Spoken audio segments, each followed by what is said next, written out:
Hi everybody, I'm Dr. Lance Knaub. Welcome to another episode of Moving Mountains. I'm here today with my friend Paul Sloate, CEO of Green Drake, and also his new company we're going to find out about, WSL Family Office and Private Wealth Management.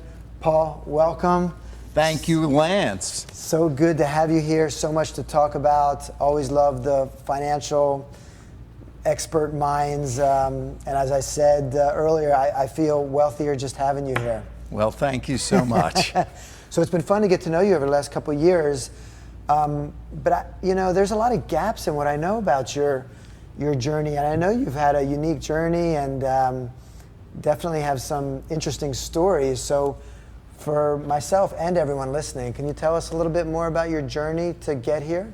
Well, I would say my journey probably started when I was a teenager, believe it or not. I believe it. My uncle had an office that was in the Pan Am building, what's today MetLife building, right?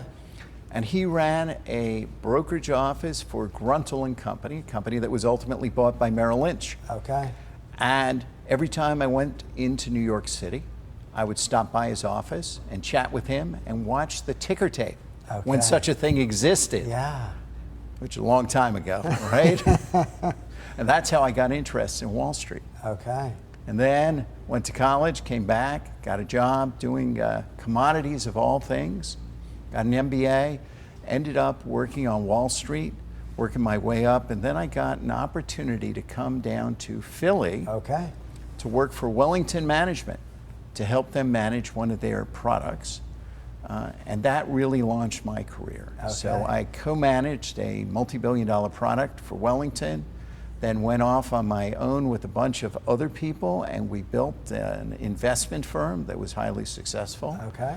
Then I went to BlackRock. Wow. And they brought me in to co-manage a multi-billion-dollar pool of money for them. And you talk about reverses in life. So one day I was doing that. They did an acquisition. They took my whole division, merged it into another division, and I found out I didn't have a job.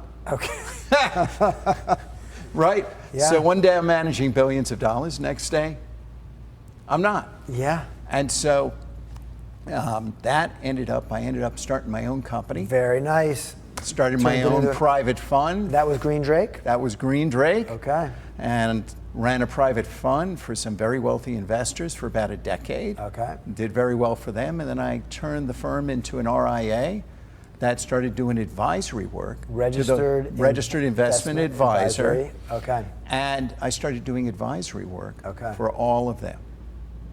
And that's sort of the journey. And now I'm launching a new business. Talk to us, yeah. So this new business is called WSL, Family Office and Private Wealth Management. Okay.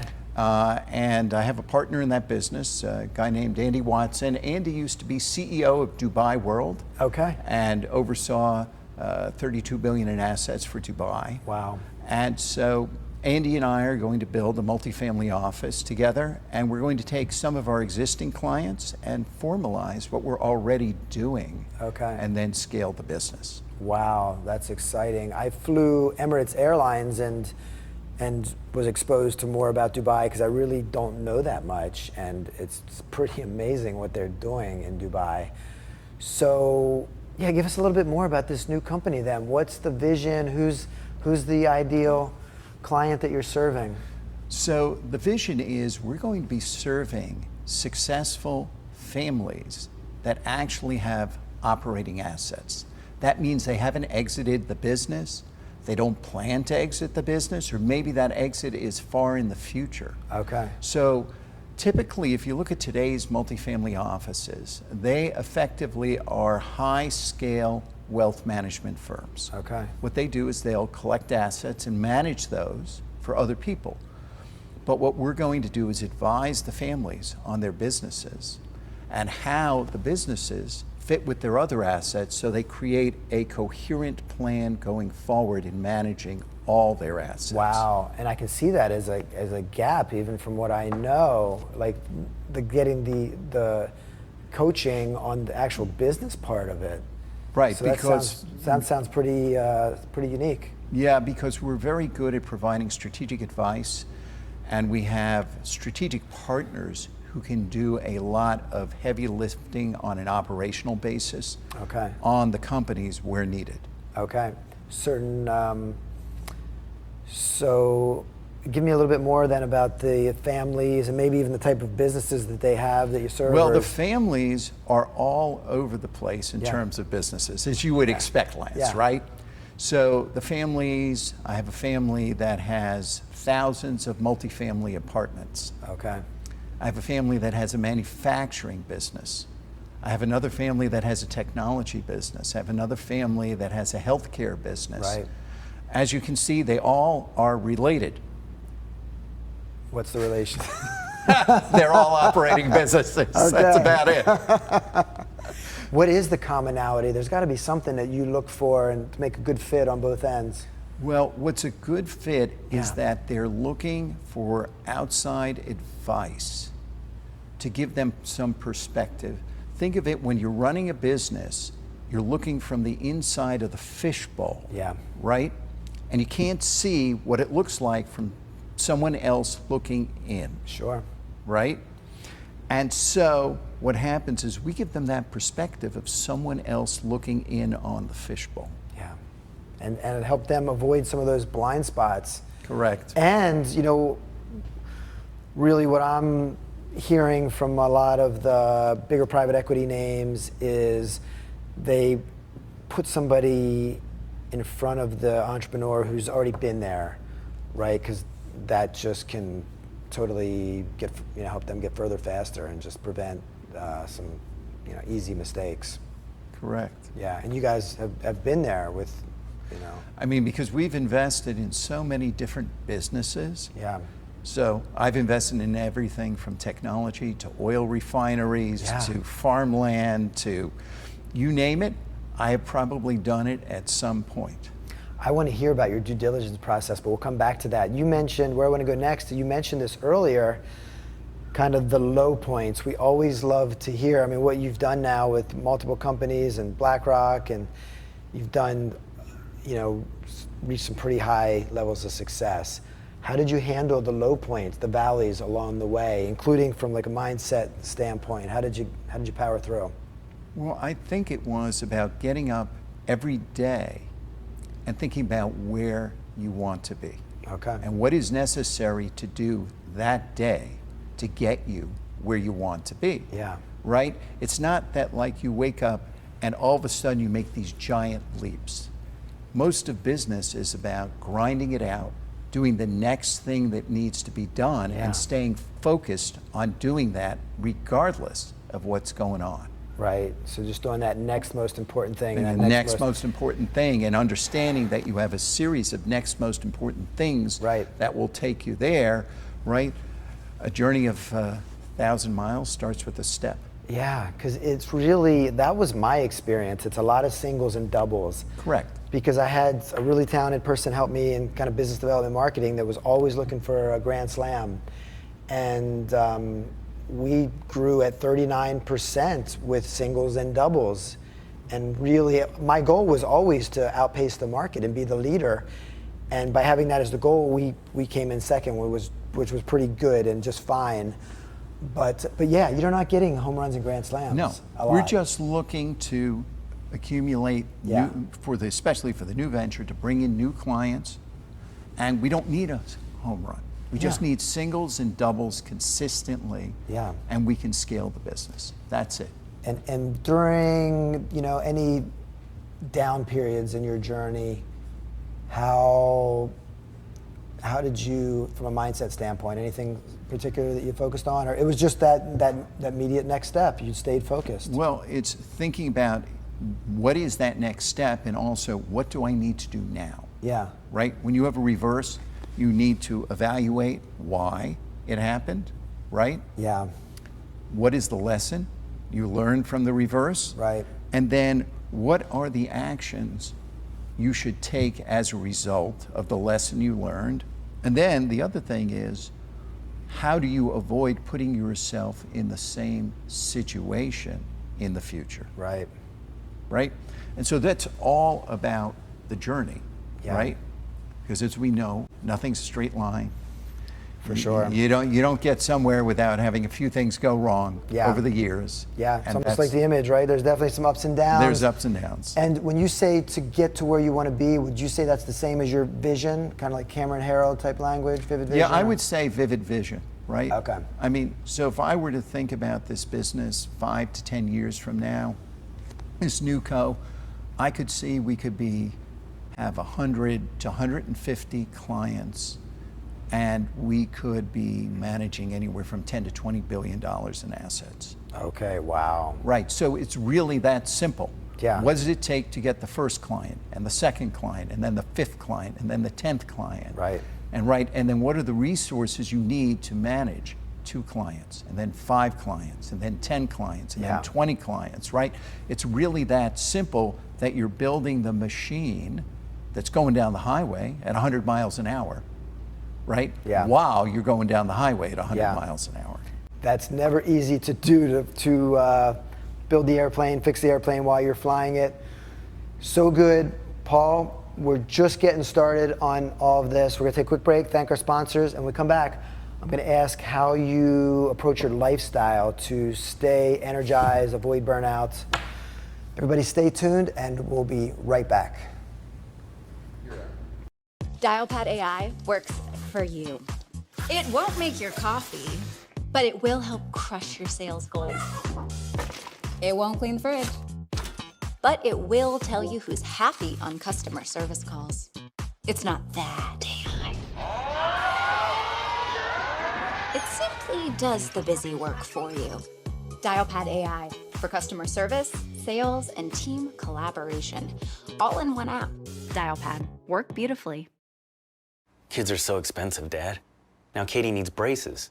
Maybe try switching your car insurance to Progressive. You could save hundreds. I don't know, Dad. Maybe try switching your car insurance to Progressive.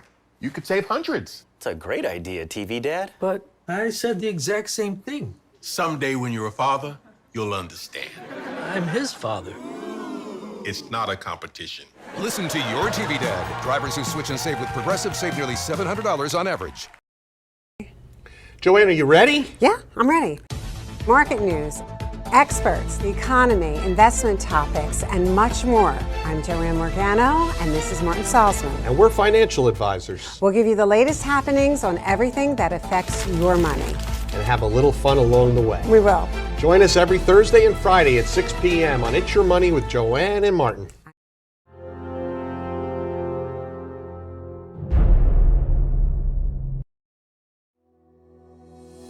Did you know that only 8% of people who set their goals, they actually succeed in achieving them? Well, if you want to be a part of that 8%, then you need to tune into Achieve with Wanda Martin, where I will teach you tips, tools, and strategies on how to achieve your goals in any field and on any level.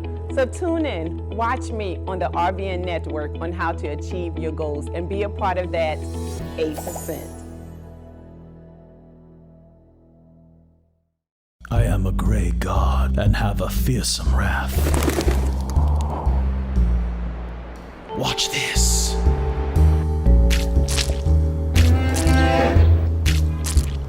Like poetry from the sky. And now for my masterwork. Flawless.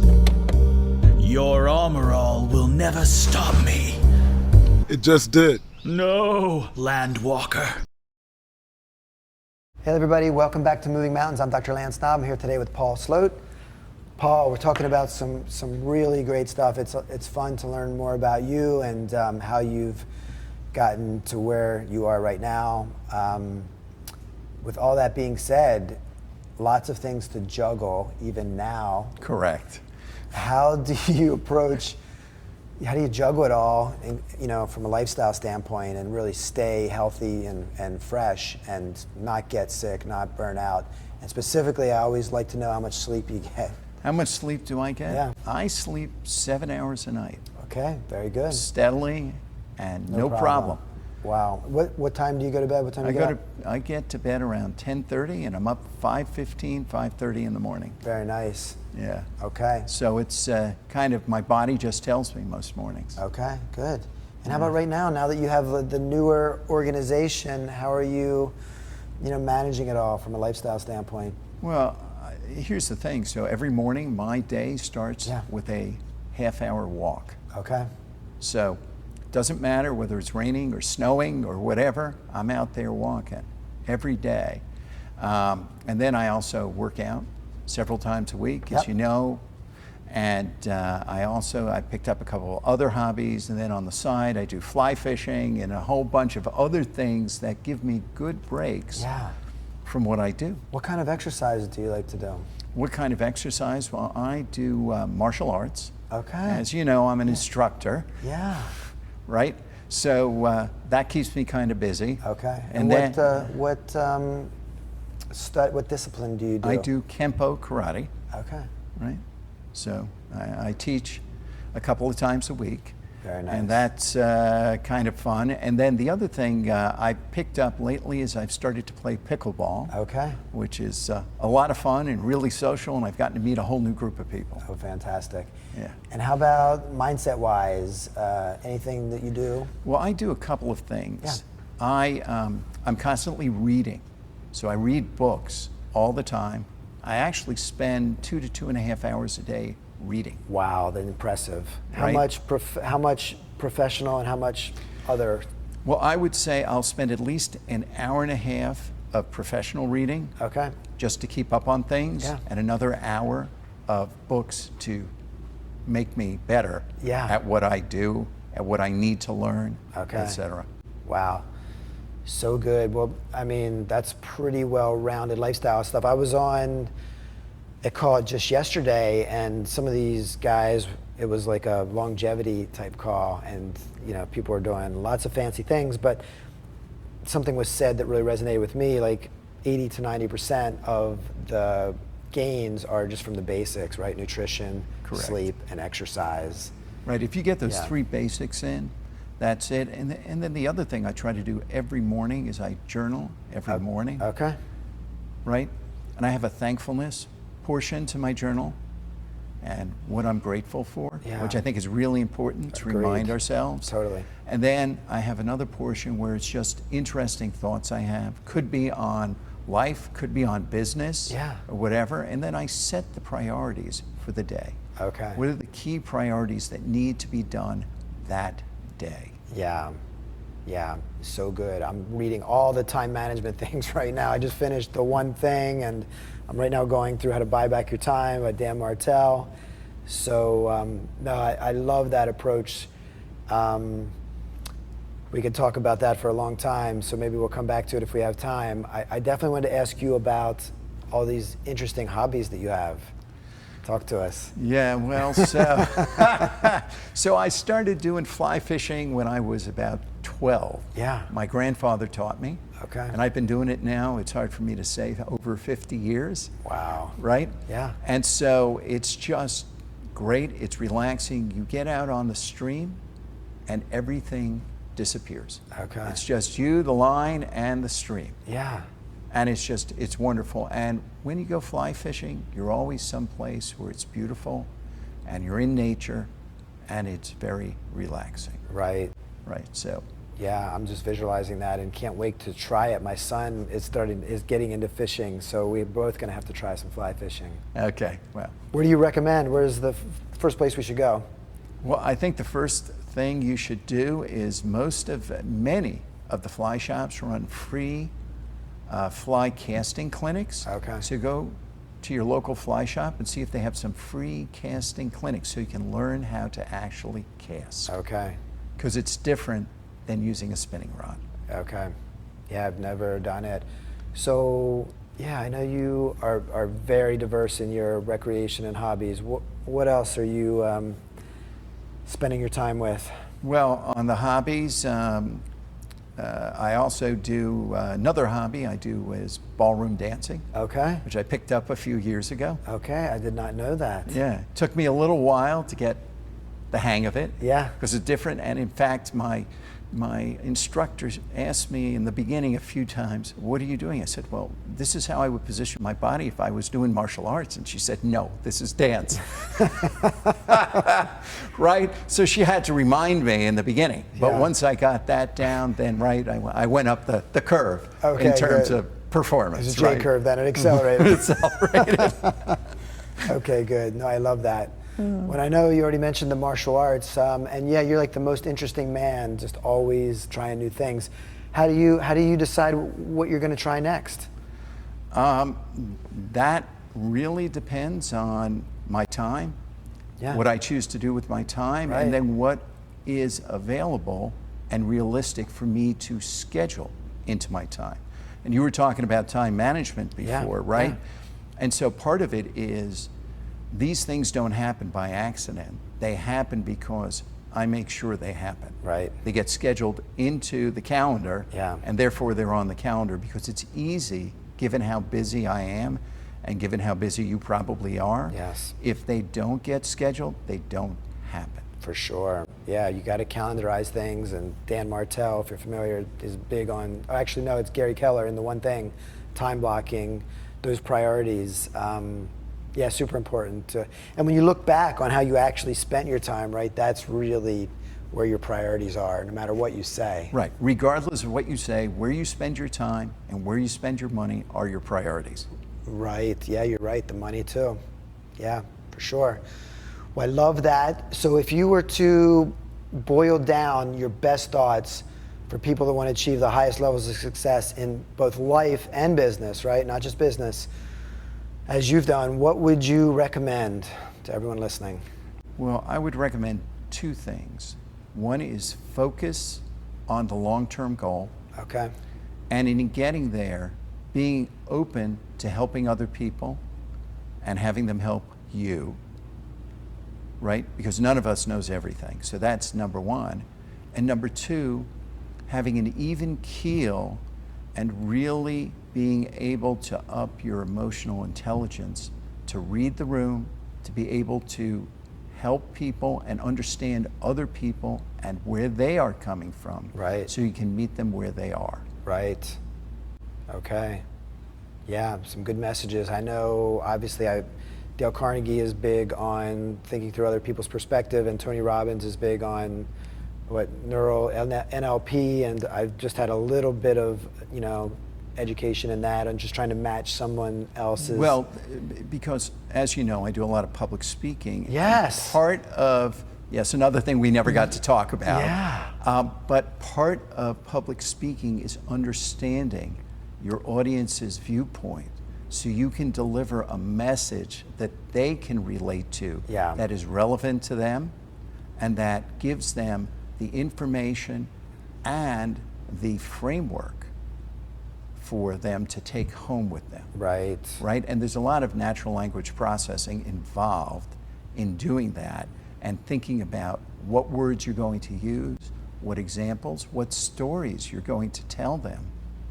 Right? Wow. So good. And I'm just thinking of all the cool things that you do like to do, and we didn't even talk about travel, but maybe tell us where your next adventure is going to be, and then let everyone know where they can find you, follow you, get all this good information. Sure. For your organization. Okay, well, my next adventure, I believe, is going to be to France next year. Okay. I was going to do it this year until I realized there were the Olympics. Yeah. Right? And I thought that might not be a great idea this year. So next year, I'm planning to go to France. I want to do the coast of Normandy, and I want to do, of course, the Normandy beaches, and then go down to Bordeaux and do the wine country. Oh, wow. Right? So that's going to be my next adventure. Next summer is the plan to get there. I love it. And the best way to reach me is to email me at paul@wslwealth.com, or go to our new website, wslwealth.com, and just hit the contact and put your information in there, and you'll be able to reach me pronto. Well, Paul, thank you for sharing everything today, and for offering your email and your contact info. I know how well respected you are definitely in the investing and financial world from our mutual friends. Everyone is always blown away, impressed. So thank you for sharing that.